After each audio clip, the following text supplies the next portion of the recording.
Gündəlik işimizdə ən çox rastlaşdığımız şikayətlərdən biri qəbizlikdir. Uşaqlarda qəbizlik müxtəlif formada özünü büruzə verə bilər. Ya bərk nəcis ifrazı ilə və yaxud da gec nəcis ifrazı ilə həftədə 1-2 dəfə nəcisin olması ilə özünü büruzə verə bilər. İlk öncə valideynlərin diqqətinə çatdırmaq istəyirəm ki, qəbizliyin müalicəsi üçün istifadə etdiyimiz dərmanlar müxtəlif təsirə malikdir.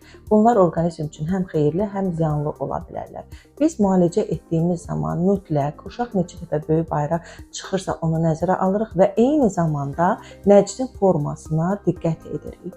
Və biz nəcisin formasından asılı olaraq müalicə sxemimizə başlayırıq. Müalicə 1 ay, 2 ay və yaxud da 6 ay, hətta 1 ilə qədər davam edə bilər.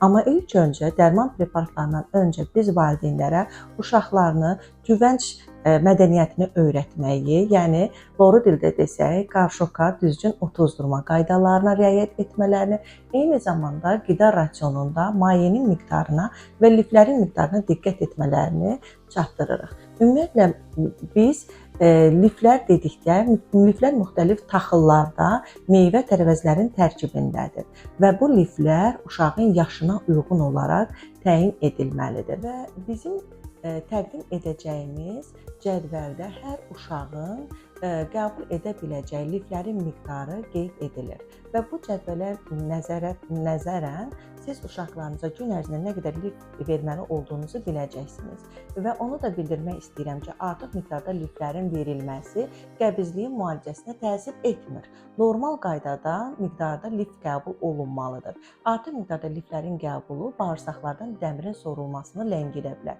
Buna görə də uşağınızın çəkisinə, yaşına uyğun olaraq müxtəlif meyvə və tərəvəzlərdən liflərin miqdarını hesablamaqla uşaqların qida rasionuna daxil edə bilərsiniz.